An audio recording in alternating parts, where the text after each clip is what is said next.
또 시장을 긴장하게 만들고 있는 건 환율입니다. 지난주에는 1,560원 선을 뚫고 17년 전 금융위기 시절의 기록을 다시 소환하는 수준에 달했습니다. 이에 정부가 주말 사이에 시장 상황 점검 회의를 열고 고강도 경고에 나섰고 환율도 소폭 진정됐습니다만 불안감은 여전합니다. 신다미 기자. 네, 신다입니다. 네, 우선 현재 환율 흐름부터 짚어주시죠. 네, 지난주 금요일 주간거래 종가 대비 16원 10전 오른 1,555원 20전에 출발한 환율은 소폭 내려 현재 시간 11시 20분 기준 1,550원 70전에 거래되고 있습니다. 시초가 기준으로는 금융위기 당시인 2009년 3월 6일 이후 17년 3개월 만에 가장 높은 수준을 보인 건데요. 달러원 환율은 지난주 금요일 야간 거래에서 1,560원을 돌파하기도 했습니다. 주말 사이 호르무즈 봉쇄 장기화 우려에 더해 미국 고용지표가 시장 예상치를 웃돌면서 기준금리 인하 기대가 약화돼 달러화 가치가 상승한 것으로 풀이되는데요. 주요 6개국 통화 대비 달러 가치를 나타내는 달러 인덱스는 100을 웃돌고 있습니다. 자, 이런 상황에서 정부도 고강도 경고를 하고 나섰습니다. 네, 그렇습니다. 구윤철 경제부총리 겸 재경부 장관은 어제 긴급 시장 상황 점검 회의를 열고 과도한 변동성과 한 방향 쏠림은 용인하지 않겠다고 강조했습니다. 특히 역외 차액 결제 선물한 NDF 시장에서의 변동성이 확대된 점을 우려하며 NDF 거래의 투명성을 높이고 역외 NDF 거래를 우리 외환 시장으로 흡수하는 방안도 마련할 것이라고 밝혔습니다. NDF란 원화를 실제로 주고받지 않고 약속한 환율과 만기 시점의 환율 차이만 달러로 정산하는 거래로 파생 상품의 일종인데요. NDF 시장은 거래량이 많지 않고 실제 통화 거래를 수반하지 않아 정부와 한국은행의 개입도 제한적인 상황입니다. 환율이 고공행진을 이어가자 금융위원회는 오늘 오후에 시중은행과 회의를 열고 환율 변동성에 따른 금융시장 영향 등을 점검할 계획입니다. SBS 비즈 신다입니다. 흔들리는 증시 속에서도 스페이스X 상장을 둘러싼 기대감은 여전합니다. 오히려 여기 쏠린 청약 자금이 현재 금융시장을 약화시키는 원인 중의 하나로까지 지목되는 상황인데 실제로 이 종목의 청약에서도 벌써 공모 규모의 2배에 달하는 수요가 몰렸습니다. 이한승 기자. 네, 이한승입니다. 네, 목표액의 2배면 얼마나 되는 금액이 몰렸습니까? 네, 현지 시간 5일 로이터 통신에 따르면 1,500억 달러, 우리 돈으로 234조 원에 달하는 금액입니다. 스페이스X가 IPO를 통해 조달하기로 한 공모 금액이 750억 달러 수준이었으니까 2배가 몰린 겁니다. 이 2배라는 청약률이 IPO 시장에서 이례적인 수준이라고 보기는 어렵습니다. 다만 스페이스X의 기업 가치가 최대 2조 달러에 달할 것으로 전망돼 절대적인 규모 면에서는 전례 없는 수준이라고 할 수 있습니다. 게다가 일부 대형 기관 투자자들이 IPO 막판에 주문을 내는 경우가 많아 공모가가 결정되기 전까지는 실제 수요가 더 늘어날 수도 있습니다. 자, 그렇다면 스페이스X의 상장이 우리 증시에는 어떤 식으로 작용하게 되겠습니까? 네, 기대와 우려가 뒤섞여 있습니다. 그동안 반도체가 끌어온 랠리를 우주항공 또 인공지능으로 넓히는 계기가 될 수 있다는 기대가 있고요. 또 스페이스X가 우주의 데이터 센터와 컴퓨팅 인프라를 구축하는 새로운 사업 모델을 제시한 만큼 초고성능 메모리 수요의 폭발적 증가를 가져와 K 반도체에 또 다른 기회가 될 수 있다는 전망도 있습니다. 반대로 시장의 돈줄을 모두 빨아들이는 블랙홀이 되는 거 아니냐는 우려도 있습니다. 스페이스X 투자에 자금이 몰리면서 AI와 반도체주의 수급 공백과 차익 실현 압박이 동시에 커질 수 있다는 해석입니다. 최근 코스피에서 20거래일 연속 총 70조 원이 넘는 외국인 자금이 빠져나가기도 했습니다. 스페이스X는 오는 11일 공모가를 확정한 후 12일 나스닥에 상장할 예정입니다. SBS 비즈 이한승입니다. 오늘의 증시 하락이 특히 우려되는 건 그 사이 상승장에서 빚을 내면서 투자하는 수요가 크게 몰렸기 때문입니다. 증권사에는 자기 몸집에 따라 투자자에게 빌려줄 수 있는 돈에 한계가 있는데 대형 증권사에서까지 이 한도를 채워 대출문을 닫는 경우가 나타났습니다. 오서영 기자. 네, 오서영입니다. 네, 최근에 대출문이 닫힌 대형 증권사가 어디입니까? 네, 한국투자증권이 오전 8시부터 신용거래를 일시 중단했습니다. 신용공여 한도를 모두 소진했기 때문인데요. 신용거래 융자와 신용거래 대주 신규 거래가 일시적으로 막히게 됩니다. 신용거래 둘 다 증권사에서 매수 자금을 빌리는 개념인데요. 주가 상승이 예상될 땐 신용거래 융자를, 주가 하락이 예상될 땐 신용거래 대주를 활용하게 됩니다. 돈을 빌려주는 증권사는 자본시장법에 따라 신용공여를 하는 경우 합계액이 자기 자본의 100분의 100을 초과하면 안 되는데요. 돈을 빌려간 고객들이 처분하지 않게 되면 이 한도가 전부 차결되는 겁니다. 이 때문에 증권사가 신용거래 문을 닫았다가 재개하는 상황이 반복되고 있습니다. 네, 그런데 그런 상황이 한두 곳만의 문제가 아니죠. 그렇습니다. DB증권도 현재 증권담보대출을 중단한 상태인데요. 최근 신용공여 사용 증가로 지난달 말 신용공여 한도에 도달했기 때문입니다. 상상인증권도 지난 4월부터 2달 가까이 신규 신용융자 거래 한도가 꽉 차 있는 상황입니다. 증권사들의 신용공여 잔고는 지난달 29일 사상 최대치인 38조 원을 기록한 뒤 이달 들어 감소 전환했다가 다시 상승세를 타고 있습니다. 지난 4일 기준 37조 7천억 원에 달하는 수준인데요. 이른바 B2가 이어지는 가운데 강제 청산되는 사례도 늘어나고 있어 우려가 다시 커지고 있습니다. 금융투자협회에 따르면 지난 4일 기준 위탁매매 미수금 대비 실제 반대 매매 금액은 243억 원으로 집계됐습니다. SBS 비즈 오서영입니다. 자, 이렇게 투자된 대출 자금의 강제 청산 우려를 떠나서 대출 그 자체의 부담도 점점 커지고 있습니다. 시장 금리 상승세 속에 기준금리 인상을 사실상 예고한 한국은행의 행보까지 더해지면서 은행권 대출 금리가 연일 오름세입니다. 급기야 주택담보대출 금리 상단이 3년 8개월 만에 가장 높게 뛰었습니다. 정보윤 기자. 네, 정보윤입니다. 네, 그러면 현재 금리 수준이 어느 정도입니까? 네, KB국민, 신한, 하나, 우리, NH농협 등 5대 은행의 지난 5일 기준 주택담보대출 혼합평금리는 연 4.39%에서 7.33%로 집계됐습니다. 5대 은행의 주담대 고정금리가 7.3%를 넘어선 건 지난 2022년 10월 말 이후 약 3년 8개월 만에 처음인데요.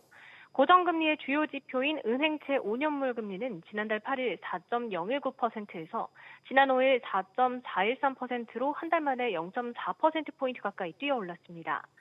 신용대출 금리는 5일 기준 연 4.31%에서 5.93%로 한 달 전보다 상단은 0.31%포인트, 하단은 0.24%포인트 각각 높아지며 상단이 6%에 다가섰습니다. 네, 이런 상승세의 배경도 짚어주시죠. 네, 한국은행이 기준금리 인상을 예고하면서 시장금리가 이를 선반영해 덩달아 치솟고 있는 겁니다. 한은의 기준금리 인상이 한 번에 그치는 것이 아니라 7, 8월 연속으로 인상에 나설 수 있다는 관측까지 대두되고 있습니다.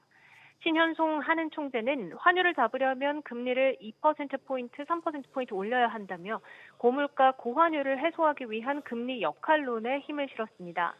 이에 따라 주담대 영끌족과 주식시장에 뛰어든 B2족 등 사주들의 금리 부담은 갈수록 불어나고 있는데요. 특히 코스피 신용거래 융자 잔고가 역대 최고를 기록한 가운데 증시가 조정장에 진입하면 이 같은 레버리지 투자가 반대 매매로 이어질 수 있어 우려가 커지고 있습니다. SBS 비즈 정보윤입니다. 청와대에선 이재명 대통령의 취임 1주년 기자회견이 진행 중입니다. 초과 세수를 활용해 향후 성장 잠재력을 키우는 데 투자하겠다고 강조하는 한편 부동산과 관련해선 보유세 인상 가능성이 시사됐습니다. 현재까지 진행된 회견을 경제 분야 내용 중심으로 정리해 보겠습니다. 김성훈 기자. 네, 김성훈입니다. 네, 경제 관련돼서 언급된 주요 내용들 전해 주시죠. 네, 조금 전 오전 10시부터 청와대 영빈관에서 기자회견이 이어지고 있는데요. 이 대통령은 모두 발언에서 주요 국정 목표 중 하나로 초격차 산업 강국을 제시했습니다. 그러면서 반도체 외 다른 산업 부문에서도 대한민국의 차세대 먹거리 역할을 할 글로벌 초격차 성장 동력을 끊임없이 발굴하고 육성하겠다고 말했습니다. 이를 위해 대규모 투자 프로젝트를 국민 앞에 공개하겠다고도 했습니다. 또 반도체 초과세수를 가장 효과적으로 활용할 방안도 마련하겠다고 했는데요. 이어 초과세수는 대한민국의 성장 잠재력을 키우는 방향에 투자해야 된다고 덧붙였습니다. 삼성전자 등 대기업 초과 이윤의 배분 논쟁에 대해서는 국가 산업 정책에도 매우 심각한 영향을 미칠 수 있는 의제라면서 신중하게 접근해야 한다고 말했습니다. 자, 그러면 부동산 등의 현안에 대해서는 어떤 이야기를 했습니까? 네, 부동산 투기 수요 억제를 위해 보유세 인상 가능성을 시사했습니다. 이 대통령은 우리나라 보유세는 대체로 낮아 많이 사도 부담이 없다면서 근본적으로는 기대 수익률을 낮춰야 한다고 말했습니다. 또 남의 돈으로 투기하는 건 막아야 한다면서 다주택자를 중심으로 대출 규제를 강화할 뜻도 밝혔습니다. 부동산 세제에 대해서는 다음 달 중 정리가 가능하고 공급책도 곧 발표하겠다고 전했습니다. 또 중동 전쟁에 대해서는 쉽게 끝나지 않을 것 같다고 전망했는데요. 그러면서 국가가 가진 역량을 총동원해서 물가 상승폭을 최소화할 수 있게 노력하겠다고 했습니다. SBS 비즈 김성훈입니다. 이번 회견에 앞서서는 이재명 정부의 두 번째 국무총리 후보자도 지명됐습니다. 네이버 대표 출신의 한성숙 중소벤처기업부 장관으로 어제 발탁된 이후 첫 출근길에 오른 한 후보자는 막중한 책임감과 함께 인공지능 대전환을 강조했습니다. 지웅배 기자. 네, 지웅배입니다. 네, 구체적인 출근길 메시지가 뭐였습니까? 네, 한성숙 총리 후보자는 오늘 청문회 준비단 사무실로 출근하면서 정부 출범 2년 차를 맞이하는 전환적인 시기에 국무총리 후보자로 지명받은 것에 대해 무거운 책임감을 느낀다고 말했습니다. 이어 민생경제 안정대책과 속도감 있는 AI 대전환, 혁신 가속화 등을 강조했습니다. 또 그 과실이 국민 모두의 기회와 성장으로 이어지는 구조적 전환도 이뤄가야 한다고 말했습니다. 추진하고픈 정책으로는 디지털 정부, 행정혁신을 통한 서류 제출 편의성 제고를 꼽았습니다. 한 후보자를 둘러싼 부동산 의혹과 관련해선 구체적 설명 없이 청문회에서 답변하겠다고 밝혔습니다. 네, 한 후보자가 임명이 된다면 역대 두 번째 여성 총리가 되는 거죠. 네, 한 후보자가 국회 인준을 받게 되면 한명숙 전 총리에 이어 20년 만에 여성 총리가 탄생하게 됩니다. 앞서 한 후보자는 네이버 대표를 지낸 플랫폼 기업인 출신으로 이재명 정부 초대 중소벤처기업부 장관을 맡았습니다. 기업 경영 경험뿐 아니라 중소기업과 소상공인 정책 경험을 함께 갖췄다는 점이 인선 배경으로 평가받습니다. 이에 정치인 출신인 강원식 비서실장, 정성호 법무장관 등 후보군 사이에서 한 후보자가 최종 낙점됐습니다. 경제 활성화와 함께 양극화 해소가 중요한 과제로 판단됐다는 평도 나옵니다. 한 후보자는 이달 국회 인사청문회를 거쳐 다음 달 초중순 임명 여부가 결정될 전망입니다. SBS 비즈 지웅배입니다. 반도체 기업들은 물론이고 우리 경제 전반의 주요 키맨으로 떠오른 젠슨 황 CEO는 여전히 바쁜 방한 일정을 소화하고 있습니다. 특히 오늘은 그간 친목도모가 주를 이뤘던 일정과 달리 본격적인 협력 사업 구상을 발표하고 나섰는데 하나하나 짚어보겠습니다. 최지수 기자. 네, 최지수입니다. 네, 우선 SK와 함께 협력안을 발표했죠. 네, 젠슨 황 CEO는 오전 SK 서린빌딩에서 최태원 회장과 함께 양사의 전방위적 AI 협력안을 발표했습니다. 먼저 SK와 엔비디아는 AI 팩토리용 차세대 메모리를 공동 개발하기로 했습니다. 황 CEO가 구상한 AI 팩토리 구현을 위해 엔비디아의 AI 기술과 SK 하이닉스의 반도체 제조 기술을 결합하겠다는 구상으로 풀이됩니다. 최태원 회장도 브리핑에서 그간 주로 메모리 협력을 해왔는데 지금부터는 협력 차원을 높이는 더 큰 그림으로 갈 것이라고 말했습니다. 또 SK텔레콤은 엔비디아와 아시아 최대 규모의 AI 인프라 구축에 나섭니다. 칩 설계부터 데이터 센터 운영까지 AI 구현에 필요한 모든 기술 계층을 아우르는 일명 풀스택 AI 클라우드를 구축하고 초거대 AI 데이터 센터인 AI 팩토리를 세워 2027년 한국에서 첫 가동을 시작할 계획입니다. 네, 그리고 두산과도 협력안이 나왔습니다. 아무래도 어제 잠실 야구장 회동의 결과로 보면 되겠군요. 그렇습니다. 어제 젠슨 황 CEO는 잠실 야구장에서 박정원 두산그룹 회장과 시구, 시타를 함께 했는데요. 두산과 엔비디아는 피지컬 AI, 로보틱스, AI 팩토리 분야에서 협력을 확대하기로 했습니다. 두산의 역할은 AI 팩토리를 실제로 돌리는 데 필요한 전력과 로봇, 소재 쪽에 맞춰져 있습니다. AI 데이터 센터는 대규모 전력과 냉각, 또 안정적인 운영 설비가 필요한 만큼 두산이 가스터빈과 소형 모듈 원전 같은 에너지 솔루션을 협력 카드로 내세우고 있습니다. 또 로봇 분야에서는 두산 로보틱스가 엔비디아의 아이작 심 등을 활용해 개발 중인 에이전틱 로봇 운영 체제를 고도화한다는 구상입니다. 또 두산 밥켓의 건설, 물류 장비에도 엔비디아의 피지컬 AI 기술을 붙여 자율 작업이 가능한 장비 개발을 추진합니다. SBS 비즈 최지수입니다. 이렇게 SK를 찾았던 젠슨 황 엔비디아 CEO는 조금 전까지는 LG그룹 사옥을 연달아 방문했습니다.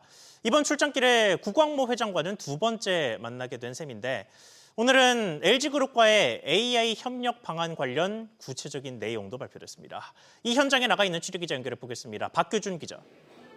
SK를 먼저 갔다가 네, LG를 박규준입니다. 방문하는 동선인데 지금 구광모 회장과의 회동은 끝이 났습니까? 그렇습니다. 이 젠슨황 CEO와 구광모 LG그룹 회장 간의 회동이 조금 전 이곳 LG그룹 여의도 본사에서 끝이 났습니다. 황 CEO는 오전 10시쯤 여의도 LG 트윈타워 빌딩에 도착했는데요. 이 구 회장이 1층까지 마중 나와서 황 CEO를 맞이했고 황 CEO는 좌우로 둘러싸인 LG전자 직원들과 악수한 뒤에 곧장 엘리베이터를 타고 1층 위로 올라갔습니다. 오늘 두 회사 간의 회의 자리에서는 로봇, 이 제조 AI 인프라 전반에 대한 협력 방안이 논의가 됐는데요. 구체적으로 피지컬 AI 관련해서는 LG의 제조 데이터와 엔비디아의 AI 컴퓨팅 기술을 결합한 지능형 자율제조 생태계 구축에 대한 논의가 이루어졌습니다. LG의 차량용 하드웨어 역량과 엔비디아의 자율주행 플랫폼 접목을 하는 방안도 협력하기로 했습니다.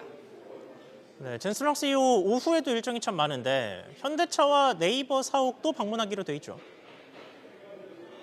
그렇습니다. 오후에는 황 CEO는 현대차 그룹 양재 사옥 그리고 경기 성남에 있는 네이버 1784 사옥을 차례로 방문하게 되는데요. 오후 2시쯤에는 현대차 양재 사옥으로 이동해서 어제 깜짝 냉면 회동을 한 정의선 회장과 만날 것으로 알려졌습니다. 정 회장과 황 CEO는 휴머노이드 로봇 아틀라스 사업과 자율주행 모빌리티 등에 대한 협력을 폭넓게 논의할 것으로 알려졌습니다.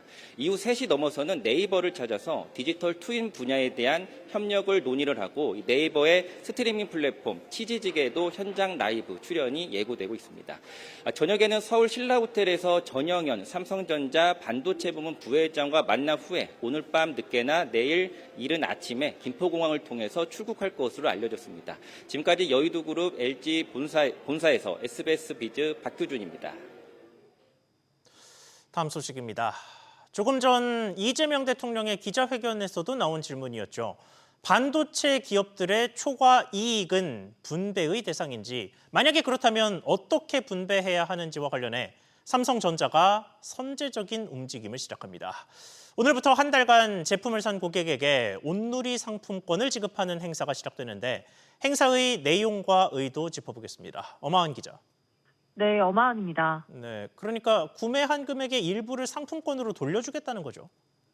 네, 그렇습니다. 삼성전자는 오늘부터 4주 동안 국민과 함께 삼성전자 감사 페스티벌을 진행합니다. 행사 기간 삼성전자 제품을 구매한 고객은 구매 금액의 20%에 해당하는 온누리 상품권을 받을 수 있습니다.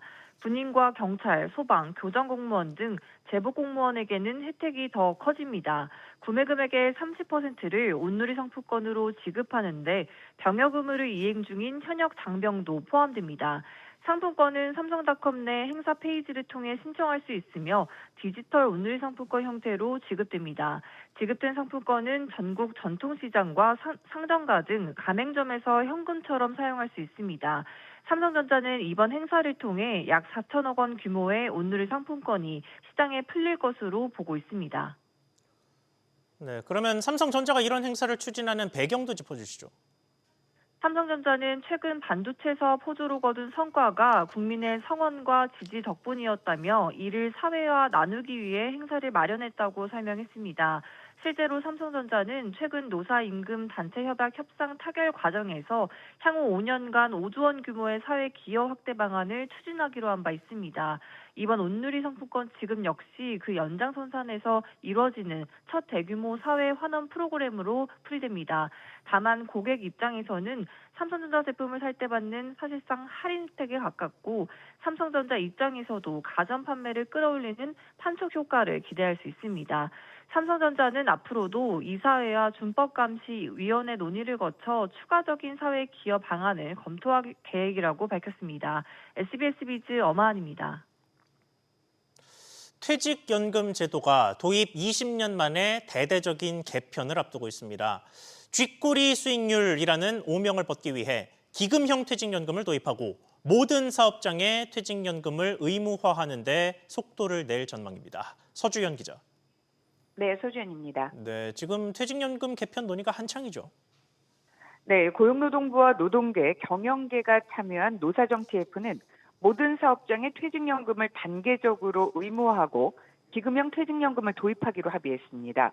다음 달까지 세부 제도를 설계하고 연내 근로자 퇴직급여 보장법 개정을 추진할 계획인데요.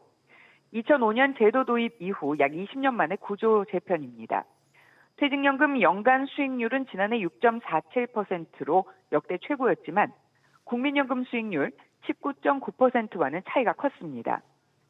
전체 적립금의 75.4%, 378조 원이 원리금 보장형 상품에 쏠려 있어 가입자 절반의 수익률은 물가 상승률 수준인 2%대에 머물고 있습니다.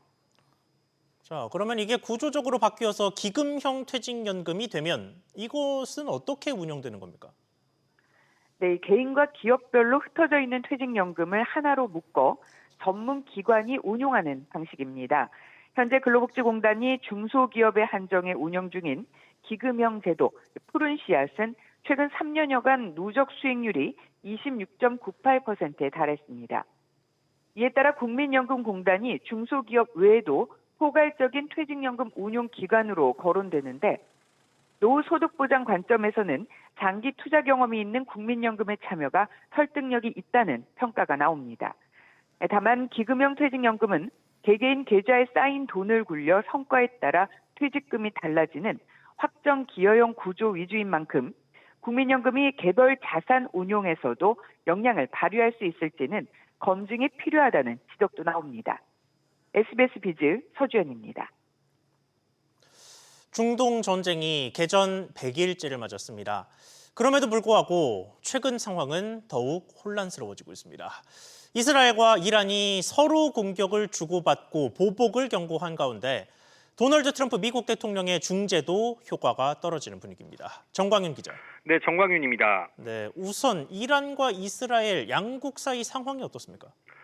네, 양측이 2달 전 휴전 합의 이후 처음으로 직접 부딪혔습니다. 전면 충돌 재개 우려가 커지고 있는 상황인데요. 이란군은 현지 시간 7일 이스라엘 북부를 향해 탄도미사일 11발을 발사했습니다. 앞서 이스라엘군이 이란의 동맹 세력인 헤즈볼라 거점을 노리고 레바논 수도 베이루트를 공습하자 보복에 나선 겁니다. 비록 미사일은 모두 요격된 것으로 전해졌지만 이란군은 이번엔 경고일 뿐이라며 이스라엘이 도발을 멈추지 않으면 대응 수위를 더 높이겠다고 선언했습니다. 이에 맞서 이스라엘군은 이란 서부와 중부 목표물을 공습했다고 발표했고 레바논에 대한 공세도 지속하겠다고 선언했는데요. 이란 매체들은 수도 테헤란을 비롯한 여러 도시에서 폭발음이 들렸다고 보도했습니다. 자, 이와 관련해서 트럼프 대통령은 이번에도 말리는 입장이 됐습니다. 네, 악시오스 파이낸셜 타임즈 등과 인터뷰에서 이스라엘의 이번 레바논 공습이 자신과 조율되지 않았다며 불쾌감을 드러냈습니다. 베냐민 네타냐후 총리에게 전화해 보복하지 말라고 하겠다며 자신이 결정권자고 네타냐후 총리는 선택의 여지가 없다고 주장했는데요. 이미 지난주부터 레바논 공습을 강행하려는 네타냐후 총리에게 격노해 전화로 거친 비난을 퍼부은 것으로 알려졌지만 결과적으로는 고집을 꺾지 못하고 있는 셈입니다. 폭스뉴스에 따르면 트럼프 대통령은 이란 측에도 당신들 역시 미사일을 쐈으니 그만하라며 확전 자제를 촉구했습니다. 또 이란과 최종 합의에 근접했다며 오는 10일까지 가능할 수 있다고도 주장했습니다. SBS 비즈 정광윤입니다.